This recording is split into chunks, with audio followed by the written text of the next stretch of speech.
ఏ రాష్ట్రం ఏ కేంద్ర ప్రభుత్వం ఇవాళ మా సోదరుడు ఎక్కడైతే మద్దతు పలుకుతాడో, నాకు మంచి మిత్రుడు ఆయన, నాకేం విభేదాలు లేవు. నేను మళ్ళీ మీరు ఎవరైనా అనుకున్నారు, కృష్ణమాదిగతో నాకు పర్సనల్ రిలేషన్ చాలా గొప్పగా ఉంది.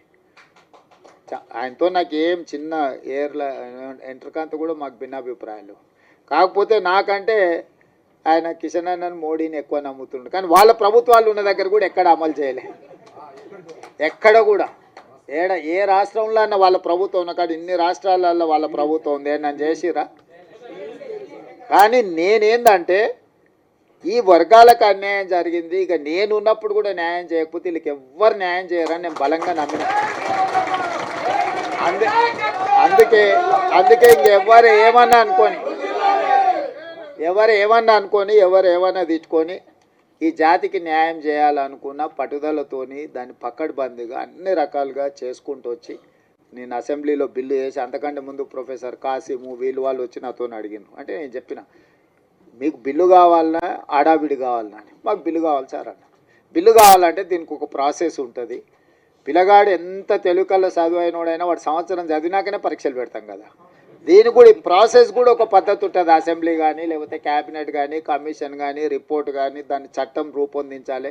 చట్టంలో లొసుగులు ఉండొద్దు.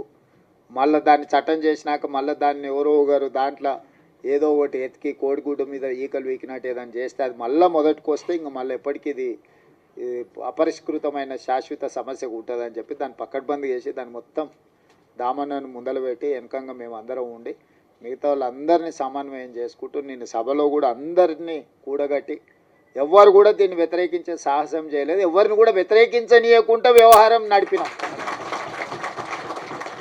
ఎందుకంటే దీన్ని అందరి ఆమోదంతో ముందుకు తీసుకెళ్తున్నాను ఒక అభిప్రాయం ఇవ్వడం ద్వారా మాదిగ ఉపకులాలు ఎవ్వరికి అన్యాయం చేస్తలేరు. వీళ్ళు వాళ్ళ న్యాయమైన హక్కు కోసమే వాళ్ళు ప్రయత్నం చేస్తున్నారు అనే ఒక విస్తృత అభిప్రాయాన్ని కల్పించడం కోసం ప్రభుత్వం పూర్తిగా ప్రయత్నం చేసింది. చదువులకు కావాల్సిన వాళ్ళ కోచింగ్లకు కావాల్సిన ఏమున్నాయి, ఫారెన్ పంపించడానికి స్కాలర్షిప్లు ఉన్నాయి, అన్నీ ఇస్తా. పిల్లలు పంపించారు, బయటకు పంపించారు. ఎంతసేపు మన ఊర్లోనే మనం ఉండి, మన ఇళ్ళలోనే మనం ఉండి, మన దగ్గరనే ఉండి, ఇక్కడనే మనం ఇందులోనే ఇది చేయకంటే కొంతమంది చదువుకున్న వాళ్ళు చిన్న బయటకు పోతుంటే వాడు పెద్దోడు అవుతాడు, ఎదుగుతాడు, సమాజానికి ఉపయోగపడతాడు. వాడిని చూసి ఇంకో నలుగురు తయారవుతారు. అరే మావాడు అమెరికాకు పోయి మేము కూడా పోతుంటాం, వాడు పోయినోడు నలుగురిని తీసుకుపోతాడు. ఒకరు పోయినరా అనుకో, నలుగురు తనకు తెలిసిన వాళ్ళే తీసుకుపోతాడు కదా. అట్లనే మన దాంట్లో కూడా ఎవరైనా పోయేది ఉంటే కొంచెం భుజం దట్టూరి చేయరి, ఏ పని ఉన్నా వచ్చి చేయించుకొని పోండి. మీ అందరిని చూసి నాకు మంచి సంతోషమైంది. మీరందరూ అండగా నిలబడి ఉంది. ఒక సభ నేను మిమ్మల్ని అందరిని అడిగేది ఒకటే, నా కోసం కాదు, రాహుల్ గాంధీ గారు దీంట్లో పెద్ద ఎత్తున చేసిండు. మీ సత్తా ఆనాడు ధర్మయుద్ధం పరేడ్ గ్రౌండ్లో చేసినప్పుడు నేను మీకు అండగా నిలబడ్డా. మీకు గుర్తుండో లేదో మరి ఇది వచ్చిన వాళ్ళు. సరే, ఆ రోజు నేను వచ్చిన అట్లాంటిది ఈరోజు విజయోత్సవ సభ పెట్టుండ్రి. రాహుల్ గాంధీని దామన్న తీసుకొస్తాడు. ఎందుకంటే మనము కృతజ్ఞత చూపిస్తే ఆయనకు కూడా ఉత్సాహం వచ్చి ఇంకో 4 రాష్ట్రాలలో చేపిస్తాడు.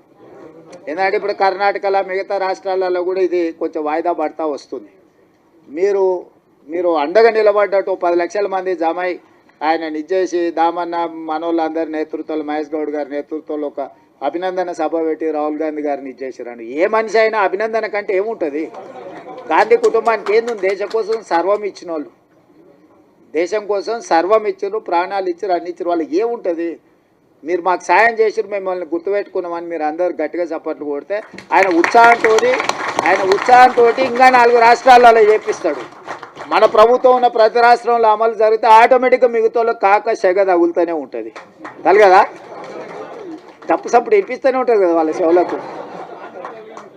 అందుకోసమని ఈడ కదలంగానే అవతల పక్కలా కొంచెం కదులుతూనే ఉంది కదా. ఆ పక్కన ఈ పక్కన ఆటోమేటిక్గా అట్లా కదులుతుంది. అరే వీళ్ళంతా రాహుల్ గాంధీ అమ్మడు పోయేటట్టున్నారు అంటే భయానికైనా చేస్తారు.